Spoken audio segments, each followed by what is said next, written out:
Ini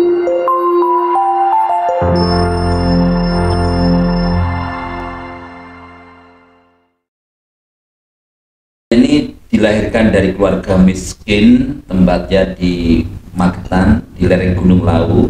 Saking miskinnya orang tua saya itu tidak mampu menyekolahkan saya. Orang tua saya itu hanya mampu menyekolahkan itu sampai SMP saja. Saya memulai membuka kursus. Ya, iya.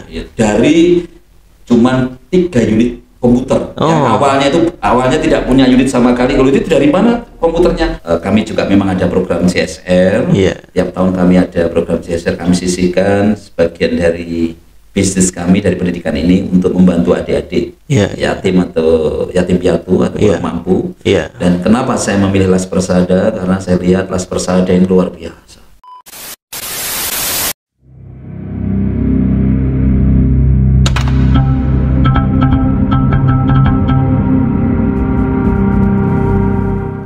Assalamualaikum warahmatullahi wabarakatuh.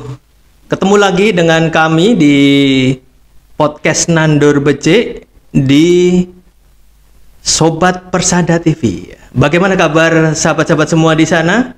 Semoga dalam keadaan sehat dan penuh berkah. Kali ini kita akan kedatangan tamu yang luar biasa. Beliau adalah sosok yang inspiratif bagi kita semua. Dan salah satu tokoh di Jawa Timur juga ini ya. Dan nanti akan memberikan kepada kita semua tentang apa sih karya-karya beliau tentang Nandur Becik. Siapa beliau? Beliau adalah, saya perkenalkan, beliau Dr. Haji Nuryadi MM. Beliau salah satu rektor di Setia Pemuda. Dan beliau juga ketua DPD Forlat Vokasi Jatim. Juga ketua pembina Kadin. Juga Direktur Asiloka Wonosalam, ini bidang outbound ini ya. Terus juga Direktur Polindo Internasional dan Ketua DPD Hilsi Jatim. Dan juga nggak kalah penting, beliau adalah asesor kompetensi ya. Dan juga asesor akreditasi. Mari kita sambut beliau Bapak Haji Nuryadi. Assalamualaikum warahmatullahi wabarakatuh. Waalaikumsalam warahmatullahi wabarakatuh. Wih, suaranya adem. Amin, Pak Haji ini ya. Baik. Pak Haji, di sini kita punya moto dan tagline Pak Haji. Nanti ketika saya bilang Nandur Becik, kita sama-sama bilang adalah dunia becik akhirat apik. Siap ya Pak Haji ya? Oke, baik. Nandur Becik, dunia becik akhirat apik. Mantap. Alhamdulillah. Jadi memang kita ingin menginspirasi Sobat Persada TV ini Pak Haji. Dengan apa? Dengan Nandur Becik. Ya gitu. Kira-kira gitu. Bagaimana kabarnya hari ini Pak Haji? Alhamdulillahirrahmanirrahim. Kabarnya sehat. Oh sehat. Siap. Semangat dan selalu optimis, insya Allah sukses. Sukses selalu untuk kita semua ya. Mungkin Sobat Persada TV ingin tahu lebih dalam tentang Pak Haji. Mungkin Pak Haji ingin memperkenalkan diri lebih dalam. Monggo silakan Pak Haji. Baik, terima kasih. Ini di podcast yang sangat luar biasa, inspiratif sekali. Namanya Nandur Becik. Dunia becik akhirat apik. Luar biasa. Kata-kata yang tetap membawa falsafah Jawa, benar Pak Haji. Filosofi Jawanya luar biasa sekali. Lalu tadi tentang saya kan sudah dikenal kan. Mau kenalkan apa lagi?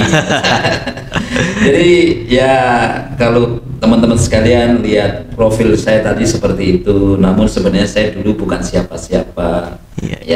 Sebenarnya sampai sekarang kan bukan siapa-siapa. Siapa aja. Namun dulu jadi begini ya, sobat sukses semuanya. Nandur ya, sobat Nandur Becik. Saya ini dilahirkan dari keluarga miskin, tempatnya di Magetan, di lereng Gunung Lawu. Saking miskinnya orang tua saya itu tidak mampu menyekolahkan saya. Orang tua saya itu hanya mampu menyekolahkan itu sampai SMP saja. Sempat waktu itu saya merengek pengen sekolah ya, karena saat itu saya sudah punya keyakinan untuk bisa merubah kehidupan saya harus belajar. Dengan pendidikan ya, dengan pendidikan. Pada waktu itu tidak ada yang memotivasi. Saya di pelosok desa, tidak ada yang motivasi, tetangga saya tidak ada yang sekolah. Namun alhamdulillahirrahmanirrahim, saya sudah ada inspirasi itu. Siap. Saya harus sekolah. Namun setelah saya mencoba mengajukan diri kepada orang tua saya karena kondisi ekonomi yang tidak memungkinkan. Akhirnya orang tua saya mohon maaf ke saya dan tidak bisa nyekolahkan. Namun saat itu saya tidak putus semangat. Saya waktu itu langsung, ya sudah, yang penting ibu bapak mengizinkan saya untuk sekolah. Akhirnya gitu ya, saya mendaftarkan diri dari Pelausan ke Magetan kurang lebih 6 kilo, perjalanan jalan kaki kurang lebih 6 kilo tiap hari, berangkat. Kalau pas selesai sholat subuh itu saya langsung jalan kaki kurang lebih 6 kilo, lari pagi. Kalau ketemu dengan orang itu saya kemana? Olahraga. Olahraga. Pada sekolah ya, Pak? Pada sekolah. Saya nyangklong tas di belakang ini. Okay. Saya pakai ceker begitu ya. Ceker ya. Zaman dulu saya masih ceker juga, Pak. Karena nanti kalau pakai sepatu yang mana urusan. Sampai di Magetan baru ganti semuanya, berkemas persiapan sekolah. Setelah 3 bulan, alhamdulillah ditarik biaya untuk bayar SPP. Saya semayani masih bisa. Lalu 6 bulan di semayani, nggak bisa, ini sekolah harus bayar.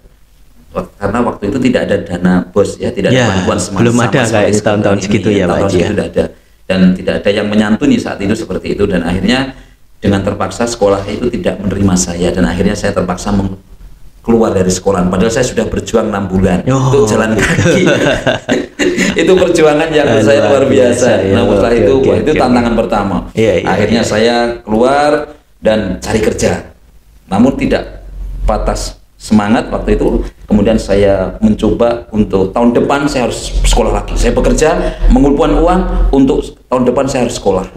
Karena saya yakin hanya dengan belajar saya bisa merubah kehidupan saya. Karena saya anak pertama dari 7 bersaudara. 7, Pak. Banyak juga. Ngomong-ngomong gini, saya ini paling ganteng siap. Karena saya satu-satunya laki-laki. Di jadi keluarga satu-satunya saingan saya itu ayah saya. Siap. Karena usia saya masih muda. Jadi singkat cerita, akhirnya alhamdulillah tahun berikutnya kerjanya apa ya, petani, buruh cari rumput, buruh nyangkul, seperti itu. Dan akhirnya tahun depan saya mendaftarkan lagi. Setelah mendaftarkan dan saya tinggal di kota, tepatnya di lain desa di Magetan sana. Namun ujian itu datang lagi. Pulang sekolah, paginya bekerja ikut orang, pulang sekolah ada ujian lagi. Ujiannya apa? Hujan nggak reda-reda waktu itu. Hujan nggak reda-reda sampai akhirnya menunggu terang sampai jam 7, setengah jam 8 malam itu nggak terang-terang. Akhirnya nekat. Perjalanan dari sekolah itu menuju ke rumah itu melewati beberapa desa dan melewati sungai segala macam. Akhirnya singkat cerita terseretlah saya arus banjir, dan saat itu saya naik sepeda pancal pulang sekolah itu saya ke bawah banjir.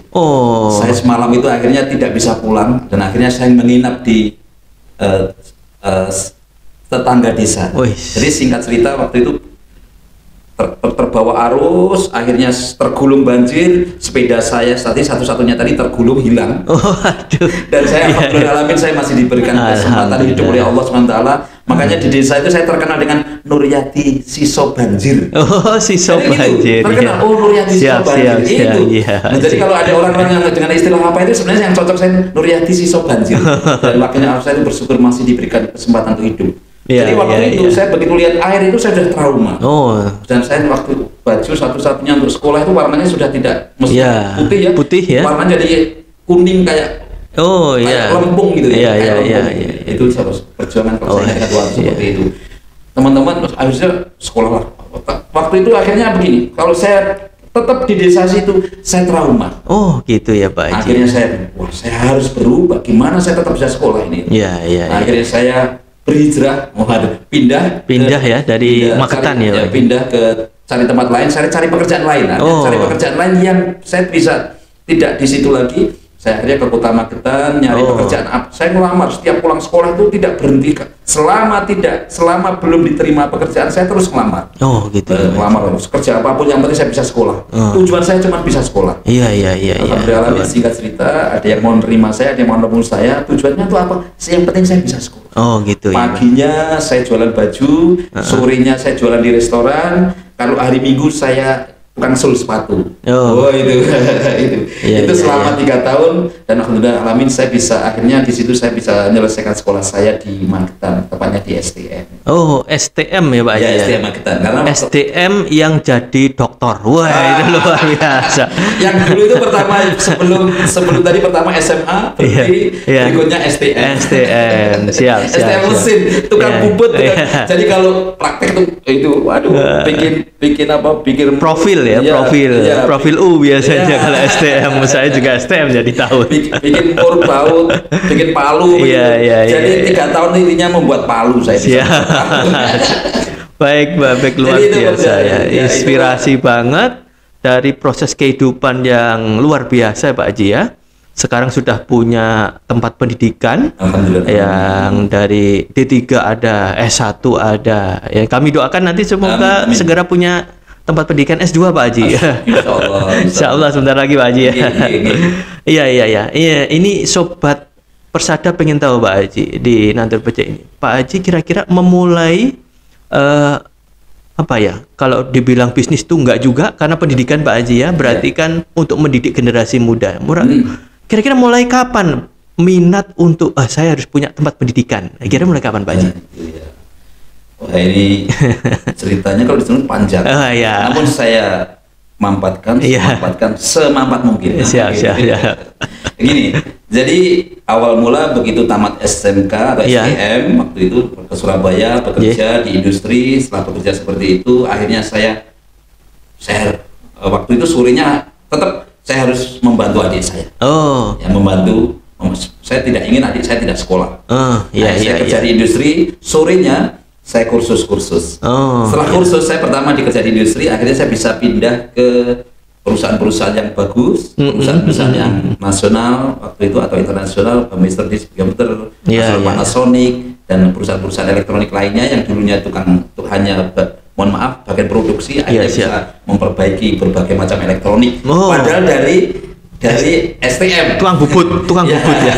Karena waktu itu saya sambil kursus di IGI, Institut Elektronika Indonesia. Berarti ada skill tambahan. Ada skill tambahan di sana. Siap. Jadi waktu itu ada godaan. Saya mau pulang kerja itu mau buka usaha soto waktu itu atau saya mau kursus. Wah, kalau soto mungkin saya sampai di situ saya tidak belajar lagi karena pagi sudah kerja. Saya harus belajar. Nah, gitu ya. Saya harus belajar. Akhirnya kursus. Setelah kursus, begitu selesai kursus kok saya mengalami satu perubahan. Dapat pekerjaan yang lebih baik, akhirnya dari situlah saya muncul ide. Karena saya mengalami perubahan, akhirnya tahun berapa? Tahun 1996, ya saya memulai membuka kursus. Ya, dari cuman 3 unit komputer. Yang awalnya tidak punya unit sama kali. Kalau itu dari mana komputernya? Pertama, ya menunda kesenangan dulu. Dari hasil kerja kita sisihkan, kita ngerakit, beli casingnya, beli motherboardnya, kurang lebih 6 bulan baru bisa 3 unit tadi. Akhirnya kita rentalkan. Setelah kita rentalkan, lama-lama bisa sampai 5 unit. Kami membuka kursusan kecil-kecilan. Tahun 1996. 96 ya wes. Itu masih jarang Pak Haji yang punya. Masih jarang, itu masih langka. Namanya komputer tuh barang langka. Barang langka. Dan waktu itu saya beri nama. Itu waktu masih bujang ya. Namanya karena nama saya Nur Yadi, makanya Nur itu cahaya, makanya Cahaya Cipta Informatika. Saya membuat nama seperti itu. Siap Pak Haji. Itu awal mula seperti itu. Terus akhirnya pada saat itu saya alhamdulillah alamin karena mungkin keberkahan saya juga adik-adik saya, ayo adik ikut ke Surabaya nanti kakak yang nyekolahkan. Jadi waktu masih bujang, adik saya juga, saya tidak ingin adik-adik saya tidak sekolah, saya tidak membantu, saya tidak egois untuk diri saya sendiri. Dan saya tidak mau mengorbankan diri saya untuk biasanya orang kan menyekolahkan adiknya tapi dia sendiri tidak mau sekolah. Karena mengalah ya. Seperti lilin ya, menerangi tapi terbakar ya. Tapi saya harus seperti cahaya terus Jadi menerangi tapi saya juga harus terus memancar. Akhirnya waktu itu belajar, dan waktu pertama kali membuka tadi kursusan waktu itu tahun 96. Waktu itu saya juga penasaran, saya itu membuka pendidikan, saya membuka kursusan, maksud saya tidak kuliah. Oh, iya. Akhirnya tahun 96 pun saya bersama dengan membuka usaha, saya pun juga pertama kali kuliah. Oh iya. Pertama kali kursus di IEI, akhirnya waktu itu kuliah di Stikom. Oh, Stikom. Ya, kita kenal tahun-tahun segitu mahal. Iya, paham ya, ya, saya sebenarnya waktu itu saya sudah membuka usaha. Saya hanya ingin membuka wawasan saya karena tahu bahwa kalau kau ingin sukses dunia, milikilah ilmu. Jika kau ingin sukses bahagia akhirat, milikilah ilmu. Siap. Poinnya di situ sebenarnya. Ini yang saya ingin bertanya nih, dan jadi pertanyaan Sobat Persada mungkin ya. Titik balik dari kursusan Pak Haji tiba-tiba berubah menjadi sekolah pendidikan, sekolah tinggi bahkan. Itu kapan itu Pak Haji tiba-tiba bisa berubah dan masih eksis sampai sekarang? Alhamdulillah. Di dalam kehidupan ini, jadi kita kenal namanya selalu ada masalah. Iya. Awal mula membangun kursusan waktu itu saya punya beberapa cabang. Oh iya. Ya, punya beberapa cabang. Namun dalam perjalanannya tidak mulus-mulus juga. Siap. Tantangan terberat yaitu saya waktu itu ya intinya ada tantangan waktu itu ya, ujian-ujian, terutama setiap waktu itu metode marketingnya waktu kan masang spanduk, masang itu masih flyer konvensional ya, masih konvensional, nyebar flyer gitu ya Pak Haji ya. Ya. Namun waktu itu saya bukan merasakan saja, tapi saya melihat langsung bahwa setiap saya masang spanduk paling 2 hari hilang, 2 hari hilang. Anehnya cuma spanduk saya yang hilang. Oh gitu. Dan saya amati, dan akhirnya setelah saya teliti, ternyata memang ada sesuatu yang tidak berkenan. Iya. Kompetitor lah. Oh iya, pesaing ya. Akhirnya dari situ, saya mencari cara berpikir bagaimana caranya kompetitor tidak bisa mengganggu saya. Saya tidak mungkin membalas dengan cara seperti itu, kan saya orang bagaimanapun juga kan berpendidikan. Iya, benar. Akhirnya saya datang door to door ke perusahaan untuk tanya apa yang bisa saya bantu terkait dengan pendidikan. Itu akhirnya waktu itu banyak, karena saya sering keluar masuk perusahaan, ketemu dengan HRD, HRD menyarankan, ini kalau jangan hanya kursus, kalau bisa minimal setahun lah programnya. Diploma ya minimal program vokasi. Waktu itu, kalau sekarang kan vokasi, tapi waktu itu kan intinya program yang kompleks, yang artinya satu paket. Saya butuh program itu. Dari situlah akhirnya muncullah nama Polindo Internasional. Polindo itu dari proses permasalahan tadi. Dari permasalahan, dari benturan tadi, dan saya akhirnya ini kan sesuai dengan janji Allah, jika kalau ada masalah maka berpegang teguhlah, bertakwalah dengan Allah, insya Allah akan diberikan jalan keluar, dan akan diberikan rezeki yang tak disangka-sangka. Itu ternyata alhamdulillah alamin, saya baru sadar ternyata begitu. Oh iya Pak Haji, untuk Polindo ini, tadi kan Polindo dan ada sekarang tambahan STI Pemuda. Itu di mana aja itu kampusnya Pak Haji? Untuk Polindo kami ada di Surabaya. Surabaya. Polindo itu di Surabaya, Jalan Bung Tomo nomor 8. Kalau ada juga di Madiun. Pak Haji. Kalau Polindo itu fokusnya untuk program siap kerja dan wirausaha. Jadi fokusnya mereka jelas sekali dididik untuk kalau adik-adik sekalian pengen cepat kerja, masuk ke Polindo. Dan ini banyak sekali yang dibutuhkan. Banyak sekali, artinya banyak sekali kebutuhan dunia usaha industri. Kami sampai, mohon maaf, banyak kebutuhan kami sampai nolak-nolak. Kebutuhan SDM, termasuk ini alhamdulillah alamin dipercaya oleh pemerintah kota Surabaya. Sekali hampir tiap tahun sudah mulai awal berdiri sampai sekarang terus kita, karena kita menjaga kepercayaan tersebut. Dari Kemenaker juga mempercayai. Dari program teman-teman, kalau ini BPJS tahun lalu, BPJS ada 7 BPJS ke cabang 7 BPJS juga dipercaya, dan ini ada prakerja juga mempercayai untuk Polindo Internasional.